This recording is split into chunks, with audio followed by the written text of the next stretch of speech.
Ал кетіп біраз болып сұрақ жауап болмағанда, сұрақ жауап болсын. Сіздер андай енді бір адамға қоятын бірнеше сұрақ болу емес, біртіндеп бәрін қойып тастағың келеді. И соның ішінде топовый деген, осы сұрақты қоймаса болмайды деген сұрақтарыңызды қойсаңыздар болады. Жиі қойып жатқан сұрақтардан осы бар екен, араларында көп қойып жатқан. Енді жалпы реніш жоқ па, номинация туралы әлі айтылып жатыр. Жоқ, ешқандай да реніш өкпем жоқ. Себебі неге десеңіздер, өмірде бір нәрсе себепкер болады. Менің осылай сіздердің алдарыңызда танып сөйлеп отырғаныма себепкер болған қосылайық. Одан бөлек Гүлжанмен таныстық бастағаныма, мысалы Гүлжанды өмірде маған кездескеніне тоже сол қосақ себепкер болып отыр. Сол үшін ешқандай да ренішім жоқ. Тек алғыс айтам.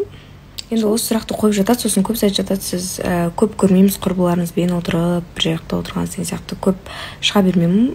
Құрбы дейтінде Алматыда менде жақын прям қатты құрбым жоқ. Енді Әділді білесіздер, досым бар, енді онымен былай араласамыз. Бірақ кішкентай кезімнен араласатын екі құрбым бар, екеуісі де Астанада тұрады. Енді осы алдағы уақытта Астанаға барамын, сол кезінде олармен міндетті түрде жолығатын боламын. Сол, мен Астанада екі құрбым. Мына сұрақ қалай қойылған деймін да, қараңыздар, мен әлі баламен таныстырған жоқпын. Біріншіден үйтіп үйіме пісіріп қонаққа тамақ шақыратынды, қонақ күтіп тамаша. Короче, солай. И мен былай ойлаймын, басында енді сен тұрмысқа шыққаннан кейін такита күнделікті солай болады. Сен оны өмір бақи істейсің, тамақты істеп, оны күтіп алып, тамағын беріп, ол уже дальнейшем болатын нәрсе ғой. Бірақ в начале отношений басында, мысалы бірінші үйленген кезде қызық қой, енді бірге тамақ істеп, маған сондай ұнайды өзіме. Ол саған көмектесіп, сен қасында жүріп бірге істеп, әйтеуір сен бәрін істеп жатсың, хотя бы өтірік болсын көмектесіп жүрген сияқты болып қасында жүрсе, солай ұнайды маған. Чем дайын асқа тік қасық болып келіп, сен дайындайсың, ол жейді деген сияқты. Ондай тема так и так по жизни солай болады. Басында в начале хотя бы сондай естеліктер, бірдеңелер болу керек қой енді. Енді көп сұрақтардың ішінде осы сұрақтарда прям өте жиі кездесіп жатыр.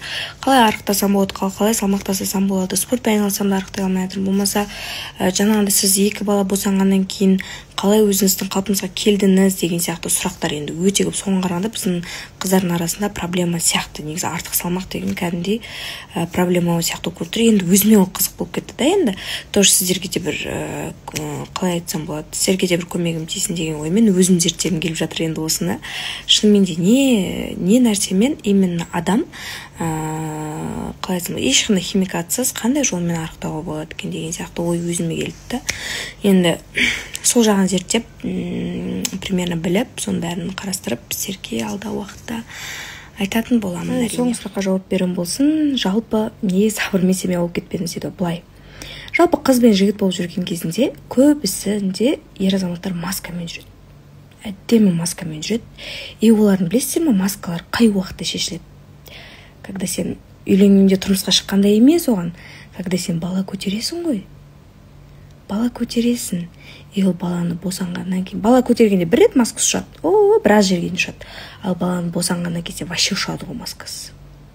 Ол моментте сен қаттандай қиын, енді ол момент, когда сен баланы босанып, содан кейін послеродовой депрессия болады, анау болады, сол моментте сен ер азаматтан ғана күтесің да поддержканы. Басқа ешкім поддержка саған керек емес. И сол моментте сен түсінесің ғой. Либо сен шынымен де өзінің қалаған сондай мықты ер азаматқа тұрмысқа шыққан түсінесің. Либо сен өте нашар таңдау жасағанды сол моментте түсініп қаласың. Енді қараңыздар, сіздерді баланы босанғаннан кейін уже сіздерде баяғыдай карьерный рост болып уже олай жұмыс жасай алмайсыз. И оның бәрін сіздің қасыңыздағы менің болашақ мықты күйеуім болады деп таңдаған адам, соның бәрін біле тұра, сіздің слабый жерлеріңізді біле тұра, бала туғаннан кейін кете алмайтыныңызды біле тұра, соның бәрін біле тұра, олар құтырады ғой. Ол бәріне топырақ шашпаймын, бар енді жақсы ер азаматтар әрине, бірақ біразы уже сен соған зависимый екенді білет, уже сен содан мысалы ақша болсын, финансово, конечно, ол кезде проблема болады, содан нуждаться етіп тұрғанды біліп, олар құтырады. И олар ол кезде семьядан кетпейді, себебі әйелді кетіру үшін олар уже құтырып білгенін жасайды. Сол кезде әйелде уже екі таңдау қалады да. Либо мен осы адаммен көніп, осының бәріне көзін жұмып көніп, не жасаса да көзін жұмып көніп жүресің, либо өзіңді сыйласаң, өз жолымен кетесің деген сияқты ғой. Солай. В общем, базарда жүрміз, зеленый базарда. И мінекей, маманша. Осынша бір корзина зат алып отырмын енді. көрсем ала беретін бар, ананы алу керек, мынаны алу керек деп. Үйде отырған кезде білінбейді ғой, вроде бы анау мынау керек деген сияқты. Сөйтсем 200, да? Зеленый базарда 200 алуға болады екен осы жақтан. Ал? 12 кило болды ма? Ужас, 12 килоны қалай көтеріп жүрміз? Черешня алдық. Екісі көмектесіп жүр. Бәрін салып. Молодцы, мандарин. Ал? Үй алдық. Вообще бір пакетке сүт сала берсеңіздер. Бір пакетке? Неге мәз максы? 28-400. 28-400. Енді біз мұнаның бәрін, продукттың бәрін алып, үйге қайтып барадырмын. Енді қазір үйге барған кісілерге ашып көрсететін болам. Қандай продукт алдым, не алдым деген сияқты. Қанша ақша кетті деп ше. Қызық шығар енді бәріне де. Мен өзіме сондай бұрын қараған қызық болатын. Білесің ме, бір екі қыз қарап тұрған болатын да маған дейді. Кеп сөйтке түсті да екесі. Бір уақытта Макси чайды әкеп беріп тұр. Мен сізге шөле қалған шығарсыз. Жаным, машине рахмет айтып жатырмын ғой. Енді ыңғайсыз екен кішкене.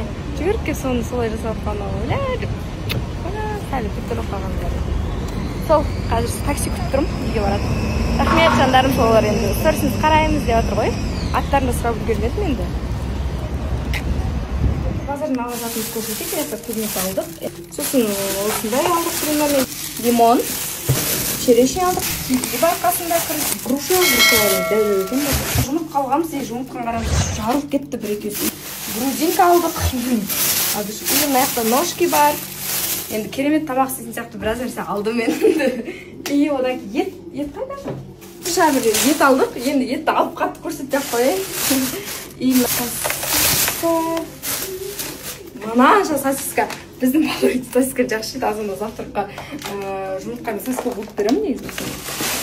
И мына жақта сол колбаса, сыр, печеньелар. Короче, мынандай. Былай сыртынан көрсете салайыншы, ашпай-ақ. Қандай конфет? Мынау қандай печенье? Короче, осындай май алдық. Тағы бар екен ғой. Рим бар, алма бар. Гречка алыппыз. Самсаға тесто алыппыз. Гореми там, анау-мынау. Мынандай алдық. Үйге майда жүзе андай. Осыны пакет. Мерде порошок тұр. И арбуз. Сомен примерно бәрі не болдық? 115 мыңдай шықты. Енді біздің кухня бұғып атыр. Мына жақта, мына жақта